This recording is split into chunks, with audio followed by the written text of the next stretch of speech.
नमस्कार, स्वागत है आपका हमारे इस खास पेशकश में। आपके साथ मैं हूं प्रियंका कर्णवाल। 2027 विधानसभा चुनावी की सियासी सुगबुगाहट तेज हो चुकी है। राजनीतिक दलों ने अपना वोट बैंक जुटाने के लिए मोर्चा संभाल लिया है। इस बीच जौनपुर की सबसे चर्चित और राजनीतिक रूप से महत्वपूर्ण सीटों में शुमार मल्हनी विधानसभा एक बार फिर चुनावी चर्चा के केंद्र में है। क्या है इस सीट का सियासी गणित और किसका वर्चस्व इस विधानसभा में कायम है, इस रिपोर्ट में देखिए।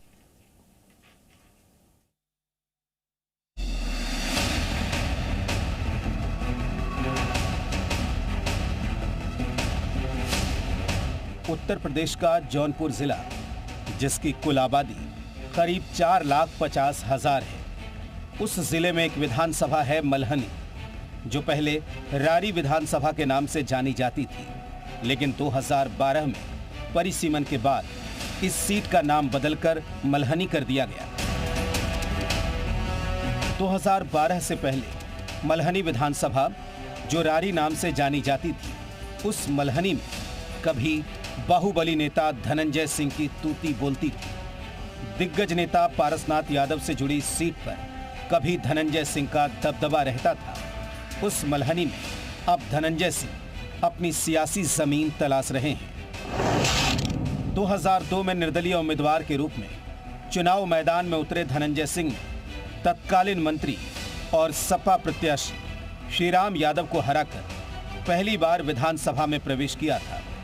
इसके बाद 2007 में भी उन्होंने अपनी राजनीतिक पकड़ बरकरार रखते हुए दूसरी बार जीत दर्ज की। साल 2009 में धनंजय सिंह ने जौनपुर लोकसभा सीट से चुनाव जीतकर सांसदीय सफर की शुरुआत की। सांसद बनने के बाद खाली हुई विधानसभा सीट पर उनके पिता राजदेव सिंह ने चुनाव जीतकर परिवार की राजनीतिक विरासत को आगे बढ़ाया, लेकिन परिसीमन के बाद इस सीट का चुनावी गणित बदल गया। मल्हनी क्षेत्र में जौनपुर सदर और आसपास के ग्रामीण इलाकों के कई हिस्सों को जोड़कर एक नया राजनीतिक भूगोल तैयार किया गया। इसका असर ये हुआ कि यादव बहुल गांव का प्रभाव बढ़ा और सीट का राजनीतिक चरित्र समाजवादी झुकाव वाला बन गया। नतीजा ये हुआ कि 2012 में समाजवादी पार्टी के पारसनाथ यादव जीते, की पत्नी जागृति सिंह को मात दी। 2017 में पारसनाथ यादव को फिर जनता ने बहुमत दिया। इस बार पारसनाथ के सामने धनंजय सिंह खुद मैदान में थे, लेकिन बहुमत नहीं मिल पाया। 2020 में पारसनाथ यादव की मौत के बाद इस सीट पर उपचुनाव हुआ। इस बार पारसनाथ के बेटे लकी यादव को जीत मिली। 2022 में भी समाजवादी पार्टी के लकी यादव विजयी हुए। इस बार फिर धनंजय सिंह को हार मिली। अब 2027 के चुनाव को लेकर राजनीतिक चर्चाएं तेज हैं। क्षेत्र के राजनीतिक जानकारों का यह मानना है कि इस बार भी मुकाबला समाजवादी पार्टी और धनंजय सिंह खेमे के बीच रहने की संभावना है। लेकिन सबसे बड़ा सवाल यह है कि मल्हनी विधानसभा से लकी यादव को टक्कर देने कौन उतरेगा, क्योंकि एक इंजीनियर के अपहरण और रंगदारी के मामले में धनंजय को 7 साल की सजा सुनाई गई है, जिसके चलते वो फिलहाल चुनाव नहीं लड़ सकते हैं। वहीं चर्चित कोडीन मामले के बहाने भी उनकी घेराबंदी होती रही है। चुनाव में कौन जीतेगा कौन हारेगा ये तो मैं नहीं कह सकता, ये परिस्थितियों पर निर्भर करता है। लेकिन मल्हनी में सपा और माननीय धनंजय सिंह के बीच में अगर इनको भाजपा से टिकट नहीं मिलता है तो इन दोनों के बीच में संघर्ष होगा, और भाजपा से टिकट मिलता है तो मेरा विश्वास है कि फिर इनको हराने वाला कोई नहीं होगा। मल्हनी की पिच पर समाजवादी पार्टी के लकी यादव को कड़ी टक्कर देने के लिए धनंजय सिंह के खेमे में फिलहाल केवल 2 ही मुख्य चेहरों पर दांव लगाए जाने की चर्चाएं राजनीतिक गलियारों में तेज है। पहला धनंजय सिंह की पत्नी श्रीकला रेड्डी, दूसरा धनंजय सिंह के मजबूत साथी ब्रजेश सिंह उर्फ प्रिंसू। धनंजय सिंह के पास इस वक्त सबसे विश्वसनीय और आजमाया हुआ चेहरा उनकी पत्नी श्रीकला रेड्डी है। श्रीकला वर्तमान में जौनपुर की जिला पंचायत अध्यक्ष है और क्षेत्र की राजनीति में पिछले कुछ सालों से काफी सक्रिय रही है। दूसरा बड़ा विकल्प धनंजय सिंह के करीबी और एमएलसी प्रतिनिधि ब्रजेश सिंह उर्फ प्रिंसू को आगे करने का है। स्थानीय राजनीति और ठाकुर समाज में प्रिंसू एक जाना माना नाम है। प्रिंसू लगातार जमीन पर रहकर धनंजय सिंह के राजनीतिक और सामाजिक कार्यों का प्रबंधन संभालते रहे हैं। कार्यकर्ताओं से उनका सीधा संवाद है और मल्हनी विधानसभा की भौगोलिक और जातीय स्थिति से वे पूरी तरीके से वाकिफ हैं। धनंजय सिंह के मतों की संख्या और भारतीय जनता पार्टी के मतों की संख्या, तो अगर दोनों आप जब भी जोड़ेंगे तो भारतीय जनता पार्टी और सहयोगी दल अगर मिलकर लड़ते हैं तो निश्चित रूप से वहां पर भारतीय जनता पार्टी जीतती है और इसमें कहीं कोई संदेह नहीं है। इधर मझधार में फंसा धनंजय सिंह का परिवार अपना राजनीतिक अस्तित्व बचाने की काट खोज रहा है।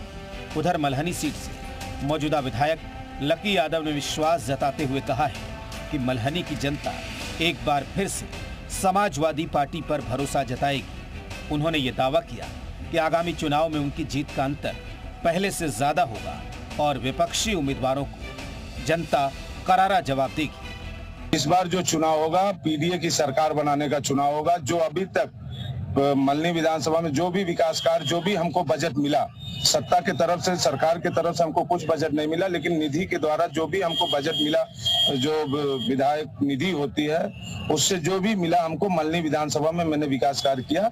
इन सबके बीच बीजेपी भी अपने दावे कर रही है। बीजेपी नेताओं का ये कहना है कि पिछले कुछ सालों से इस क्षेत्र में संगठन की पकड़ मजबूत हुई है और मतदाता सूची के पुनरीक्षण के बाद चुनावी समीकरण बदलेंगे। पार्टी नेताओं का दावा है कि इस बार बीजेपी मल्हनी में मजबूत प्रदर्शन करेगी और समाजवादी पार्टी की साइकिल पर ब्रेक लगा देगी। जिस दिन हमारे पार्टी भाजपा की पार्टी विधायक हो जाएगी, भाजपा की पार्टी सांसद हो जाएगी, जिस दिन हो जाएगा मल्हनी का विकास इतने सालों से रुका हुआ है, मल्हनी का विकास उसी दिन डायरी जंप कर जाएगा विकास के नाम पर। अगर इस सीट के जातीय फैक्टर पर नजर डालेंगे तो मल्हनी में सबसे बड़ा और सबसे संगठित वोट बैंक यादवों का माना जाता है। क्षेत्र में करीब 93,000 यादव वोटर हैं, जिनका पारंपरिक रूप से समाजवादी पार्टी के साथ जुड़ाव रहा है। वहीं मुस्लिम मतदाता संख्या में यादवों से कम है, जो करीब 33,000 बताई जाती है, लेकिन चुनावी नजरिए से बेहद महत्वपूर्ण है। यही कारण है कि परिसीमन के बाद से इस सीट पर साइकिल ही दौड़ती आई है। इसके साथ ही ठाकुर और ब्राह्मण मतदाता मिलकर एक बड़ा ब्लॉक बनाते हैं। ठाकुर समुदाय का प्रभाव कुछ क्षेत्रों में अधिक है, जिनकी संख्या करीब 46,000 है, और ब्राह्मण मतदाता भी निर्णायक तादाद में मौजूद हैं, जिनकी संख्या लगभग 41,000 है। मल्हनी का चुनावी दंगल इस बार धनंजय सिंह के लिए सिर्फ एक सीट जीतने का नहीं, बल्कि अपने राजनीतिक वजूद बचाने की अग्नि परीक्षा है। पिछले चुनाव की हार, उसके बाद कानूनी मामलों और कोडीन प्रकरण से जुड़े विवादों ने उनकी राह को पहले से ज्यादा कठिन बना दिया है। कानून के मुताबिक उनके चुनाव लड़ने पर फिलहाल ब्रेक है। उम्मीद की राह तभी बनती है जब उन्हें अदालत से राहत मिल जाए, लेकिन अगर ऐसा नहीं हुआ तो क्या वो जिला पंचायत अध्यक्ष श्रीकला रेड्डी को आगे करेंगे या फिर एमएलसी ब्रिजेश सिंह प्रिंसू को मुकाबले में उतारेंगे, ये तय है। धनंजय सिंह के बिना मल्हनी की लड़ाई इस बार उनके राजनीतिक परिवार के लिए पहले से कहीं अधिक कठिन साबित हो सकती है। ब्यूरो रिपोर्ट, जी मीडिया।